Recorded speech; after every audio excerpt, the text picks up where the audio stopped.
ಸಂಸತ್ ಸಮರದ ಹೊತ್ತಿನಲ್ಲಿ ಇದೀಗ ಟೆಂಪಲ್ ರನ್ ಹೆಚ್ಚಾಯಿತು. ಜಯದ ಮಾಲೆಗಾಗಿ ದೇವರ ಮೊರೆ ಹೋಗಿದ್ದಾರೆ ಪ್ರಭಾವಿಗಳು. ಡಿಸಿಎಂ ಡಿಕೆ ಶಿವಕುಮಾರ್, ಕುಮಾರಸ್ವಾಮಿ ಅವರಿಬ್ಬರು ಕೂಡ ಸಿಕ್ಕಾಪಟ್ಟೆ ಟೆಂಪಲ್ ರನ್ ಮಾಡ್ತಾರೆ. ಅವರು ಪ್ರತಿ ಚುನಾವಣೆ ಬಂದಾಗಲೂ ಕೂಡ ಟೆಂಪಲ್ ರನ್ ಮಾಡ್ತಾರೆ ಮತ್ತು ಬೇರೆ ಸಮಯದಲ್ಲೂ ಕೂಡ ಮಾಡ್ತಾರೆ. ದೇವಸ್ಥಾನಗಳಿಗೆ ಹೆಚ್ಚಾಗಿ ಹೋಗ್ತಾರೆ ನಾಯಕರು. ಡಿಸಿಎಂ ಡಿಕೆ ಶಿವಕುಮಾರ್, ಕುಮಾರಸ್ವಾಮಿ ಅವರಿಬ್ಬರು ಕೂಡ ಸಾಕಷ್ಟು ದೇವರ ದರ್ಶನವನ್ನ ಪಡಿತಾ ಇದ್ದಾರೆ. ಲೋಕ ಚುನಾವಣೆ ತಂತ್ರಗಾರಿಕೆ ನಡುವೆ ದೇವರ ಮೊರೆ ಹೋಗಿದ್ದಾರೆ. ನೋಡಿ, ರಾಜಕೀಯದಲ್ಲಿ 3 ಬಲ ಇರ್ಬೇಕಂತೆ. ಒಂದು ಅದೃಷ್ಟ ಬಲ, ಒಂದು ಜನ ಬಲ, ಜೊತೆಗೆ ದೇವರ ಬಲ. ದೇವರ ಒಂದು ಆಶೀರ್ವಾದ ತುಂಬಾನೇ ಮುಖ್ಯ ಆಗುತ್ತಂತೆ ರಾಜಕೀಯದಲ್ಲಿ. ಹೀಗಾಗಿ ರಾಜಕಾರಣಿಗಳು ಹೆಚ್ಚಾಗಿ ದೇವಸ್ಥಾನಕ್ಕೆ ಹೋಗ್ತಾರೆ. ಅದರಲ್ಲೂ ಡಿಸಿಎಂ ಡಿಕೆ ಶಿವಕುಮಾರ್ ಅವರಾಗಿರ್ಬೋದು ಅಥವಾ ಕುಮಾರಸ್ವಾಮಿ ಅವರು ದೇವೇಗೌಡರ ಕುಟುಂಬದವರಾಗಿರ್ಬೋದು ಹೆಚ್ಚಾಗಿ ಟೆಂಪಲ್ ರನ್ ಮಾಡ್ತಾರೆ. ಬೇರೆ ಸಂದರ್ಭದಲ್ಲೂ ಕೂಡ ಅಷ್ಟೇ. ಲೋಕ ಚುನಾವಣೆ ತಂತ್ರಗಾರಿಕೆ ನಡುವೆ ದೇವರ ಮೊರೆ ಹೋಗಿದ್ದಾರೆ ಘಟಾನುಘಟಿ ನಾಯಕರು. ಸಹೋದರ ಡಿಕೆ ಸುರೇಶ್ರನ್ನ ಗೆಲ್ಲಿಸಲು ಡಿಸಿಎಂ ಡಿಕೆಶಿ ಪ್ರಾರ್ಥನೆಯನ್ನ ಮಾಡ್ತಿದ್ದಾರೆ. ಅದರ ಜೊತೆಗೆ ಮಂಡ್ಯ ಗೆಲುವು ಸಿಗಬೇಕು ಅಂತ ಮತ್ತು ಸಿಎನ್ ಮಂಜುನಾಥ್ಗಾಗಿ ದೇವರ ಮೊರೆ ಹೋಗ್ತಿದ್ದಾರೆ ಕುಮಾರಸ್ವಾಮಿ ಮತ್ತು ದೇವೇಗೌಡರ ಕುಟುಂಬ. ಓಕೆ, ಎಲ್ಲಾದ್ರ ಬಗ್ಗೆ ಡೀಟೇಲ್ಸ್ ಅನ್ನ ನೀಡ್ತಾರೆ ನಮ್ಮ ಪ್ರತಿನಿಧಿ ಹನುಮಂತು. ನಾನು ಈಗಷ್ಟೇ ಹೇಳ್ತಾ ಇದ್ದೆ, ರಾಜಕೀಯದಲ್ಲಿ ಜನಬಲ, ಅದೃಷ್ಟ ಬಲ, ದೇವರ ಬಲ ಇವೆಲ್ಲವೂ ಕೂಡ ಮುಖ್ಯ ಆಗುತ್ತೆ ಅಂತ. ಅದರಲ್ಲೂ ದೇವೇಗೌಡರ ಕುಟುಂಬ ಮತ್ತು ಡಿಕೆ ಶಿವಕುಮಾರ್ ಕೂಡ ಯಾವಾಗಲೂ ಟೆಂಪಲ್ ರನ್ ಮಾಡ್ತಿರ್ತಾರೆ, ದೇವರ ಮೊರೆ ಹೋಗ್ತಾರೆ. ಜೊತೆಗೆ ಬೇರೆ ಸಂದರ್ಭದಲ್ಲೂ ಕೂಡ ನಾವು ಅದನ್ನ ನೋಡಿದ್ದೀವಿ.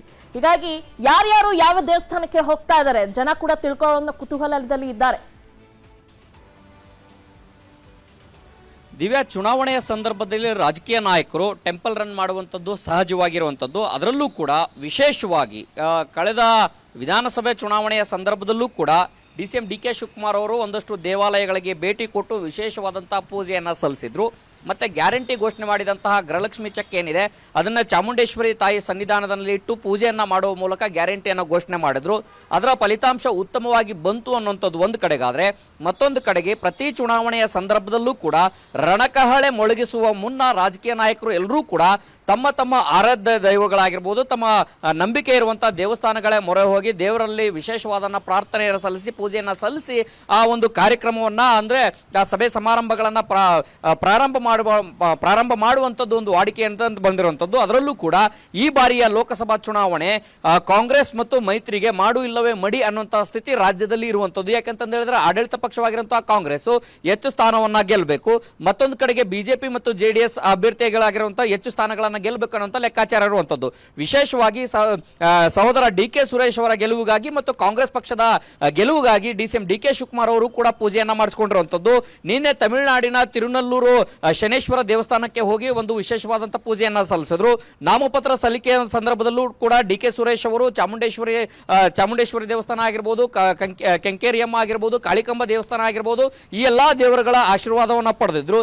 ಅದಕ್ಕಿಂತ ಹಿಂದಿನ ದಿನನೂ ಕೂಡ ಡಿಸಿಎಂ ಡಿಕೆ ಶಿವಕುಮಾರ್ ಅವರು ಧರ್ಮಸ್ಥಳ, ಕುಕ್ಕೆ ಸುಬ್ರಹ್ಮಣ್ಯ, ಕೊಲ್ಲೂರು ಮೂಕಾಂಬಿಕೆ ದೇವಸ್ಥಾನಗಳಲ್ಲೂ ಕೂಡ ಭೇಟಿ ಕೊಟ್ಟು ವಿಶೇಷವಾದಂತಹ ದರ್ಶನವನ್ನ ಪಡೆದುಕೊಂಡು ಬಂದು ಕಾರ್ಯವನ್ನ ಪ್ರಾರಂಭ ಮಾಡಿದ್ರು. ಮತ್ತೊಂದು ಕಡೆಗೆ ಕುಮಾರಸ್ವಾಮಿ ಅವರು ಕೂಡ Kollur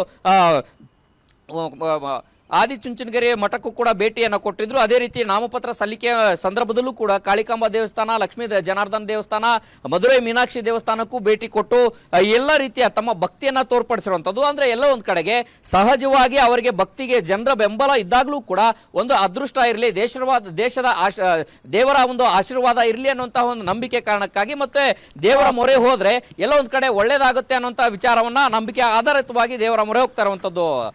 Divya, okay, thank you ತಮ್ಮೆಲ್ಲ ಡೀಟೇಲ್ಸ್ಗಾಗಿ.